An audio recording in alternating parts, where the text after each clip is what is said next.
What do we need to know in F1 fantasy so we are singing for joy on Sunday afternoon? Let's find out.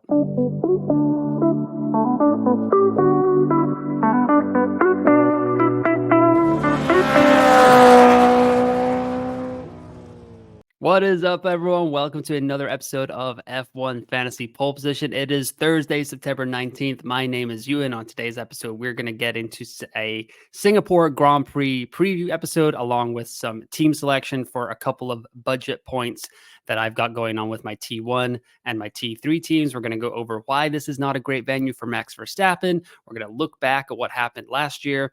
Going to go over some driver combinations, the schedule that's about to come up, and then, like I said, team selection. So let's just get right into it here. Quick reminder, deadline live stream 1 hour before your part of the world, wherever you are, 1 hour before lineup locks. I will be here on YouTube on F1 Fantasy Pole Position to answer all your questions, discuss what I'm going to do with my squad, go over the Friday and Saturday data that we get from F1 Fantasy Tools, from Reuter, 11FI, FF Trow, F1.com, all those fun spots. So come join me on Saturday afternoon or Saturday evening, Saturday morning, wherever you are in the world, 1 hour before qualifying lock deadline. And we will just chit chat about some F1 Fantasy. It will be a lot of fun. Let's get into it here, though, with a Singapore Grand Prix preview. 4 DRS zones this year. They've just added one this week that came up. So it's 4.94 kilometers, 62 laps, 19 corners. First Grand Prix here was in 2008. They've kept the straight that they put in last year instead of like one more corner. So it's been reduced from 23 corners to 19 corners over the last 2 seasons. So they are trying to initiate overtakes on this track, try to get it a little bit spicier rather than just kind of a parade around one of the richer countries in Southeast Asia. So hopefully we get some overtakes. Hopefully it makes Sunday a little bit spicier because, if on Saturday afternoon it was just like a regular Singapore Grand Prix, whoever kind of qualifies first or second is probably going to kind of win that race. So hopefully Sunday will throw a couple more kind of unexpected twists at us in F1 fantasy. Going over here to the compounds for the week, it's C3, C4, C5 yet again for the third race in a row. Ferrari's been quite strong while these tires have been on, but the characteristics of Singapore are really different to Monza and Baku, so I wouldn't look too much into that either. Weather is looking a little tricky this weekend. 33 degrees Celsius on Friday with a 20% chance of rain, but Saturday and Sunday do predict some showers. Friday's supposed to stay pretty dry. The humidity, the heat in general in Singapore really does a number on drivers. So if we're throwing rain into the mix as well, we could have a pretty tricky weekend on our hands in F1 fantasy and F1 in general. So it's Thursday, September 19th. Still a couple of days, or racing starts tomorrow. So we'll see how the weather kind of plays out over the weekend, but we could have some wet sessions, maybe even a wet qualifying on Saturday evening. Next up here is what happened at the 2023 Singapore Grand Prix. Carlos Sainz took pole and took home the race as well. George Russell was second, and we all remember what happened to him on like the second to last lap, kind of just missed it, went into the corner. So it handed Lando Norris and Lewis Hamilton a podium spot. Charles Leclerc was fourth, Max Verstappen fifth, Sergio Perez eighth. Not a good day or weekend in general for Red Bull. Neither of them actually made it into Q1. Max Verstappen got knocked out by Liam Lawson, who is rumored to be taking the next V-Carb seat, and it's kind of up for debate whether he's taking it in 2025 or if it's coming a lot sooner than we thought. Anyways, so Pierre Gasly was 6th, Oscar Piastri 7th, Perez was 8th, Liam Lawson 9th, and K-Mag 10th, who returns after a race ban. After accumulating 12 penalty points, he will be back replacing Ollie Behrman in the Haas. But like we were saying, not a very strong track for Red Bull over the last couple of years, although Sergio Perez did take the win in 2022. But Max Verstappen in general has struggled quite a lot at the Singapore Grand Prix. So over here, he's raced here 7 times as an F1 driver, 2015 through 2019, and then 2022 and 2023. They took the 2-year break because of the pandemic. But overall, as you can see here on the graphic, if you're listening to the podcast side, just flip over here to the YouTube channel. Qualifying finish. So 2015, he was 8th and 8th. 2016, 4th and 6th. 2017, 2nd and a DNF. like only a couple of podiums here, no poles, no wins, especially over the last couple of seasons with these new regulations or the current regulations set. They're not new anymore. 2022, he was 8th in qualifying, finished 7th. And then in 2023, he was 11th in qualifying and finished 5th. So it's been a tough go of it for Max Verstappen in the Red Bull in this current set of regulations. I wouldn't expect him to kind of turn around for this weekend either. It sounded like they were heading in the right direction for Baku, but then a setup change during or before Q1 kind of set Max in a bad direction. And Red Bull actually came out this week and said that they identified a problem. They kind of went down the wrong path as far back as I believe Barcelona 2023. Now, I don't know if that's true. I don't know if they're just trying to like be like, oh, this was always going to happen. We've been going down the wrong way, but it doesn't really explain what a massive dip off because they look pretty impressive during the first 7 to 8 races of this season. So maybe they're just trying to like cover their tracks a little bit, maybe save their embarrassment now that they are in second in the Constructors' Championship and Max's lead in the Drivers' Championship is down to 59 points. I still think Max is going to take it, like hold off Lando, because 59 points is a pretty big gap, barring like a DNF or just a miserable weekend, which could happen in Singapore. We never know. But yeah, I think Lando maybe has left a little bit too late. So Max should take home another World Drivers Constructor. But I would think championship. I think the Constructors Championship probably is out of reach for Red Bull at this point, unless Sergio Perez really picks it up. Something else I want to talk about this week in F1 Fantasy is the driver combinations. And I touched on this in my episode of Green Flag, Yellow Flag, Red Flag yesterday. So if you haven't watched that video, go check that out. I'll think there's probably going to be like a little box right here that will link you to it. So go check that out as well. And you wouldn't have missed it if you were liked and subscribed to the YouTube channel. So go do that as well. We greatly appreciate any help there. Driver combinations, looking at kind of where we should be going with our budget. So on this graphic here, I've got Norris and Zhou Guanyu on one side, and then Piastri / Leclerc plus Alexander Albon. Piastri and Leclerc are both the same price at 25.2 million, but combined here, so Norris and Zhou Guanyu combined 34.1 million. And then Piastri and / Leclerc plus Albon is 34.2 million. So if this is a kind of price bracket that you are playing in, this is something that you need to think about here. So points per race for the season, Norris plus Zhou is 30.9, whereas Piastri plus Albon is 26.3, and Leclerc plus Albon is 26.8. That should be 27.8. Sorry about that.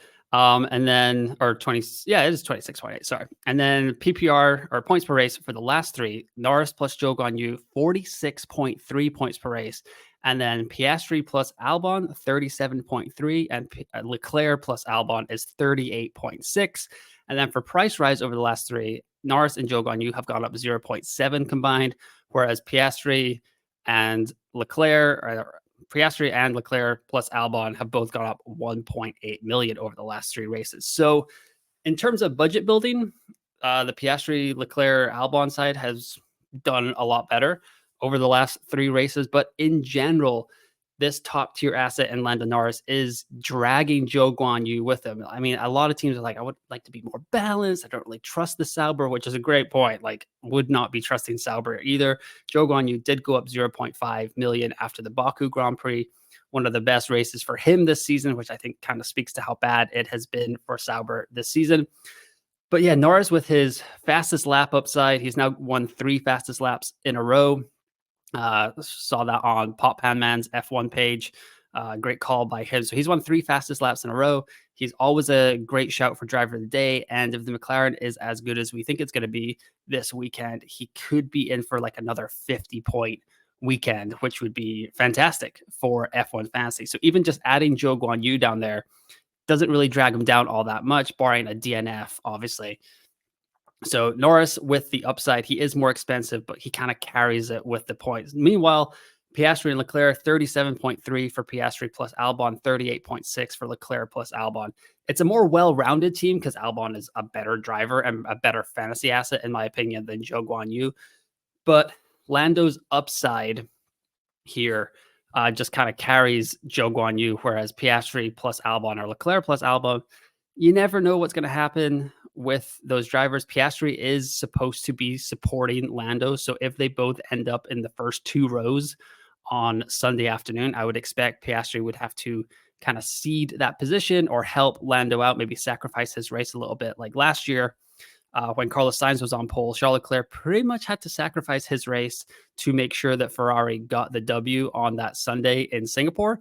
I don't think he was super happy to do it, but that was a team where like there was nothing really on the line. It was just kind of like, let's get Carlos to win. He has the best chance of winning. So, Charles, you're going to have to sacrifice your race. But now Lando has a shot at getting back into the race for the Drivers' Championship. So, I think papaya rules or whatever we're talking about with McLaren will mean that Piastri kind of cedes to Norris. So especially if you're deciding between Piastri and like Piastri and Albon plus Norris and Zhou Guanyu, I would lean towards the Norris and Zhou Guanyu side just to further kind of illustrate this point. Russell plus Albon and Piastri slash Leclerc plus Bottas is another combination that I want to compare.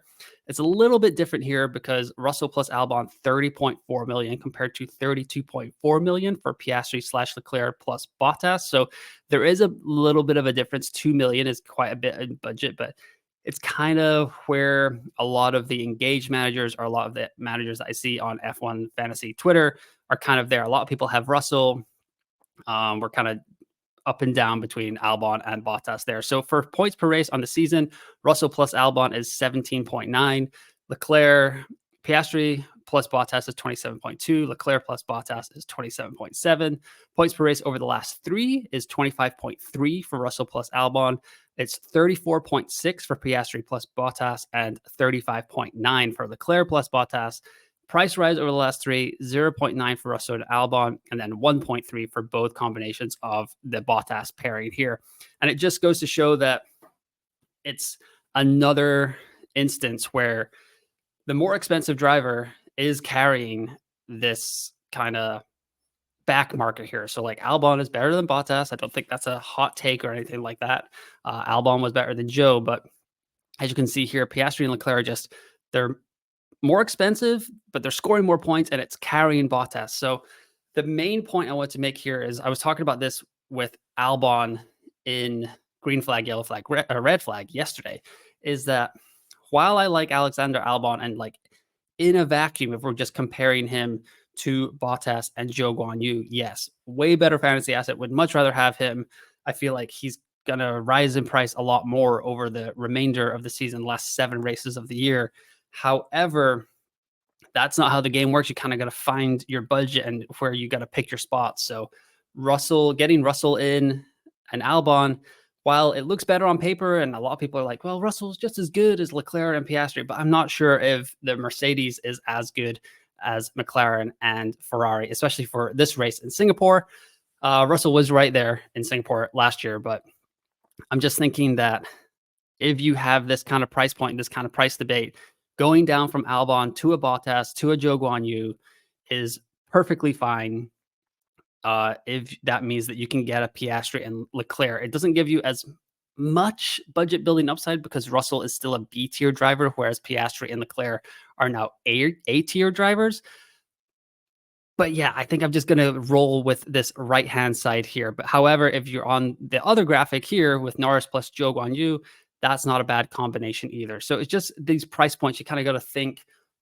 You got to go to f1fantasytools.com. You got to look at the last 3 average, last 5 average, season average, and just kind of make these driver pairings and be like, what is best for my team? What is going to score me the most points? Because we are down to the business end of the season right now with 7 races to go. So we really got to start at this point budgets with Piastri and Leclerc already in the A tier driver bracket. The budget building aspect of the game is getting smaller and smaller as the races get less or fewer and fewer. So it's really time to start scoring points here. And if you think about it, Piastri and Leclerc have just been on a lot better form over the season and over the last 3 than George Russell. So just getting those guys in your team is better there. But then Norris versus Piastri and Leclerc, as you can see, is a little bit of a difference there as well.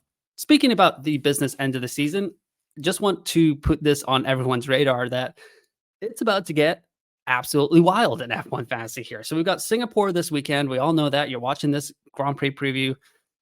And ready for that weekend. But then we've got a weird kind of fall winter break, whatever you want to call it, for about a month almost, and then it is coming thick and fast. There will be nonstop F1 fantasy coverage coming out of this YouTube channel, out of all the other fantastic content creators that are out there as well.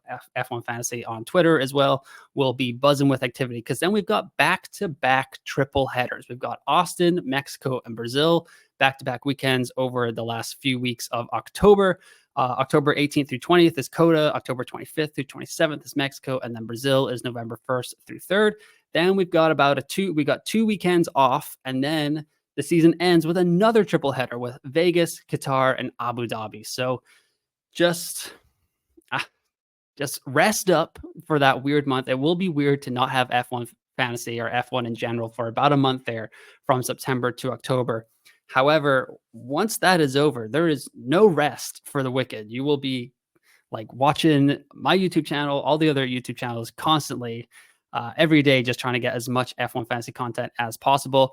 And the reason that I have Daniel Ricciardo there on the left side of the graphic is I'm not sure how many of these last 6 races after this weekend he's going to be taking part in. It does sound like Liam Lawson is the favorite for that V carb seat, at least for 2025. And I think I saw like Ralph Schumacher was talking about that Singapore is probably Daniel's last race as well. I'm not sure if that is right. I mean, with COTA and Vegas coming up, Ricardo is such a big draw in the United States, and Red Bull has clearly kind of, or Red Bull, not Red Bull, but has clearly kind of shown that they do take the commercial part of the business into consideration when they keep or do not fire their drivers. I would expect Danny Rick to kind of stay until the end of the season. But yes, just be aware of this crazy schedule that we've got coming up in F1 fantasy. But now it's time to get into some team selection. Here's the T1 team, 23.1 million in the bank here for this squad that is just outside the top 10K now after a not so good Azerbaijan Grand Prix. But let's check it out here. Got Lando Norris, George Russell, Franco Colapinto, Valtteri Bottas, and Alexander Albon in the lineup, along with Ferrari and McLaren. Tough luck with Ferrari. I think it was another like kind of good process, bad outcome situation in F1 fantasy that seemed to be happening quite a lot this season. But yeah, this is kind of where the squad is at. I've got 2 free transfers, not a lot of moves I want to make, but the one that we were just talking about here. So like I said, I've got George Russell, I've got Alexander Albon. I can take those guys out. I've actually got exactly the 2 million that I need to kind of get up there, and I can bring in Oscar Piastri and then Zhou Guanyu. I've actually already got Valtteri Bottas. So this is the McLaren triple up. That is fantastic. Going to score a ton of points, but it does mean that I'm running the triple back marker lineup as well here with Franco Colapinto, Valtteri Bottas, and Zhou Guanyu. Could leave myself there for a world of hurt, but there's not really a ton of other options. Like even if I go up to, if I just kind of bump up a little bit to a Carlos Sainz, there's not a ton I can do here either, as Nico Hulkenberg has been priced up to the 10.2 bracket, so I'm 0.4 short. Could go with Pierre Gasly, but he had a top 10 finish last season. But that just is like, we're getting back into that driver combination thing that we were just talking about here. Like Carlos Sainz plus Pierre Gasly does not have a higher upside than Oscar Piastri or Charles Leclerc for a weekend. Or Oscar Piastri, Charles Leclerc, plus a Valtteri Bottas or a Zhou Guanyu for the weekend. So I think my 2 moves are pretty simple in terms of F1 fantasy there. I haven't really played around with any other combinations. I don't think there's any reason to go away from Ferrari and McLaren. So 123.1 million in the bank here.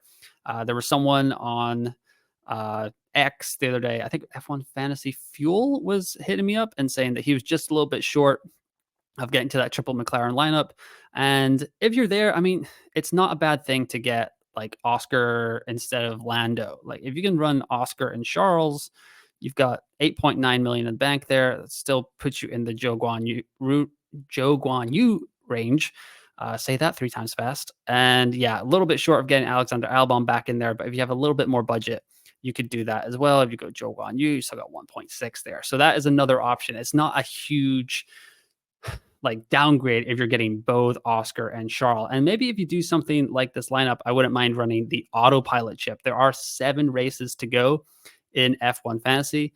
The final fix chip could get used this weekend if one of your drivers qualifies really low and you want to bring in someone that qualified really high, as Baku traditionally wasn't an overtake track. Singapore is even worse than that in general. We'll see what happens with this extra DRS zone over the weekend, see if it kind of looks like it's really going to spice things up or not. But yeah, autopilot chip for a lineup like this wouldn't be the worst thing in the world either. But this is where the team is at. I would think I'm just going to keep Lando, bring in Zhou Guanyu, and that way I can get either Oscar Piastri or Charles Leclerc with this team budget in T1. But now on to another team. And here's the T3 team, 131.2 million in the bank. Absolutely absurd budget when you compare it to the T1 team here. Lando, Charles, Alexander Albon, Franco Colapinto, and Nico Hulkenberg in the squad with Ferrari and McLaren as well. Used the final fix on this squad as well, but actually brought in Oscar Piastri, which was a complete wash. They both scored 38 points on Sunday, but not as bad of a use as bringing in Charles Leclerc, which I did with my T1 squad. Another reason that the budget is not climbing and dropping out the top 10K, but we will adjust and move on there. This squad seems pretty lined up to just roll a transfer and just build something in for Kota, just kind of have 3 transfers heading into Kota. I mean, Lando and Charles is a strong enough pairing. The only combination I was just looking at here is actually I can take Nico out and bring in Bottas, and that gives me enough money to get to max. But that is a move that I would like to make for Coda, where Red Bull is traditionally a lot stronger. Then I could maybe activate the extra DRS boost here with Lando and Max. So if I don't want to go there, I want to keep Charles or Oscar, unless McLaren looks absolutely outstanding. And then I want to transfer Charles to Oscar Piastri. I could do that, but then 13.8 or 13.6 in the bank there.